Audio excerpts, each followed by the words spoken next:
On the dairy sector. Mr. Speaker. The Honourable Trevor Mallard. Mr. Speaker, I want to thank the Speaker who's just preceded me, because I think what he has pointed out is some of the constitutional issues which sit in behind the debate that we're about to have now. I think probably of members in the House, John Banks and I are the only two who were here in 1986 when the expectation changed so that all bills went to select committee rather than it being an exception.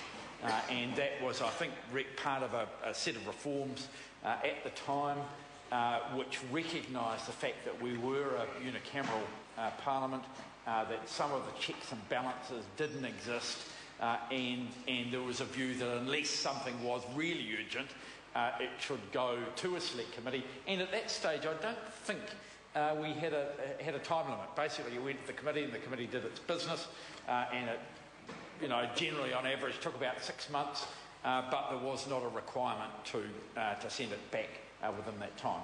Subsequent to that, in another set of reforms, we had an expectation or a requirement that the select committee reported back. I think it probably came in with MMP or a period subsequent to that.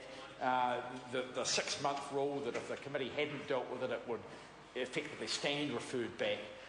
And recently, and I've been rereading the review of the standing orders, which you, Mr. Speaker, and you, Mr. Acting Speaker, were both actively involved in, and we did make a change. We made some things easier for the government to do, the extended sittings, and we also put some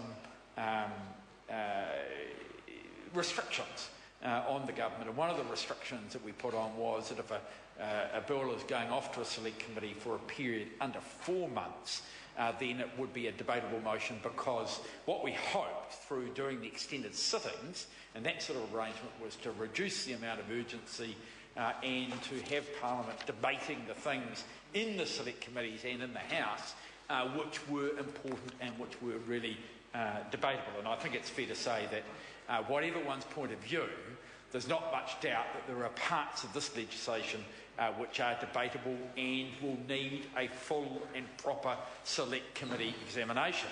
And Mr. Speaker, in a funny way, there's not a lot of politics in this. Without referring too much to the debate which has preceded this, I indicated that my view was certainly closer to the Minister who introduced the bill than my colleague Damien O'Connell. Must have been a good call, Mr. Well, no, we have a different point of view, and I'd say that the chairman of the Primary Production Select Committee has a view closer to Damien O'Connor's than mine. So I think it's fair to say that there are a range of views within this Parliament, and the Select Committee is an enormous opportunity to work through those views and to see if we can get a compromise which has the wide support of the Parliament, because I think it is agreed that by the end of this legislation, if we don't get something which has, I'll say with all sort of due respect to my colleagues from the Greens, if we don't get a bill which has the agreement of at least the Labor and the National parties together, then we will have a period of instability in the industry. And that's something that none of us want. It doesn't help with investment going forward, and it doesn't help with the thing which I think are really important, and that is the acquisition of capital for innovation for the dairy industry. So some of the things which, frankly, we're sort of half-cocked developing at the moment can be properly funded, and we can take advantage of our leadership in the intellectual property area related to the dairy industry. But to do it, we've got to move to a point of, if not total consensus, then broad agreement across the sides of the Parliament for that. And my view is that the best way of doing that is within the Select Committee. And while I don't want to say that's undue influence on part of Fonterra. I mean, Fonterra is an organisation that I know relatively well and have been involved as a member of Parliament in the formation of them. But to suggest that they dictate the timetable of this Parliament, as the Minister who's currently in charge of the bill did in the beginning of this debate, I think is wrong. My view is that it is important for this Parliament to take its time to work out the appropriate legislation and not to have its timetable or the details of the legislation dictated by any outside body. Now, I'm sure Fonterra wouldn't want their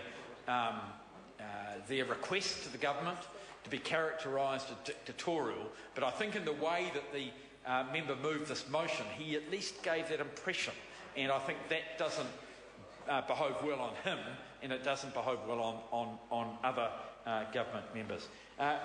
Mr. Speaker, again, I don't want to go into the principles of the bill, but there are issues within the bill that require different constituencies to have their say within the Select Committee.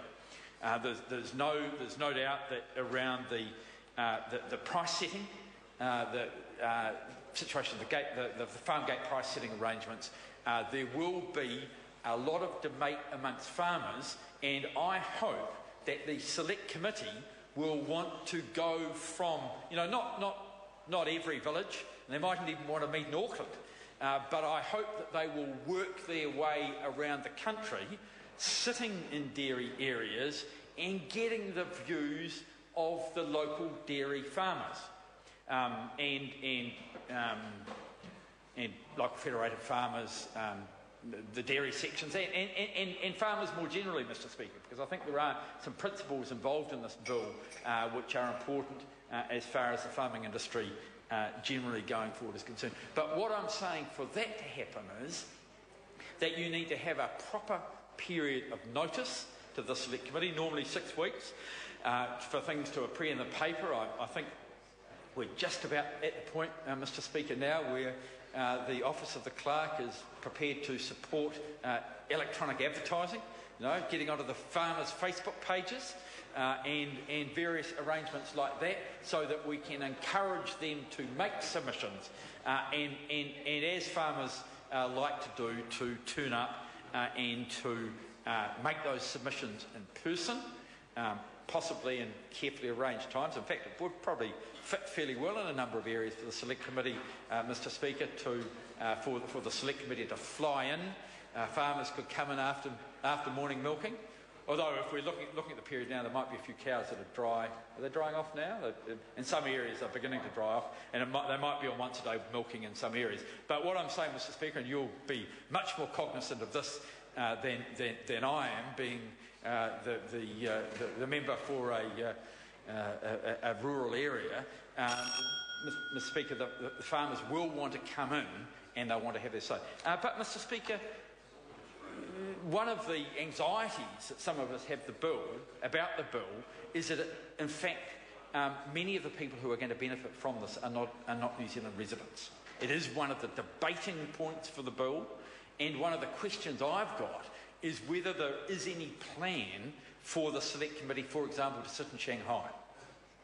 Is there, clearly there's international interest in the ownership of this area, and I see the wry smile from Maurice Williamson at the moment, and the importance of whether or not the Select Committee should sit in Shanghai could well be influenced by decisions that are before him at the moment, and certainly by the time the committee advertises and has its hearings, then those things will be announced, probably Thursday afternoon, 4:30, I think would be my best estimate, Mr. Speaker.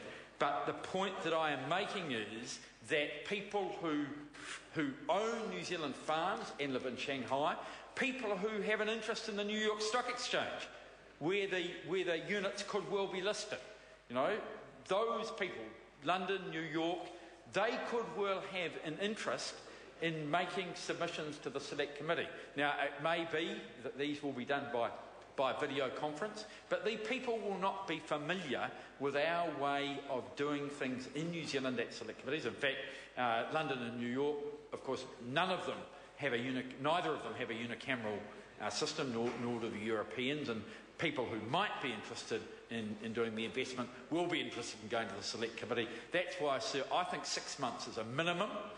I, in fact, think to get this right, it would be better to take longer, and we will be opposing this motion from... Sorry to interrupt the honourable member. I call Eugenie Sage.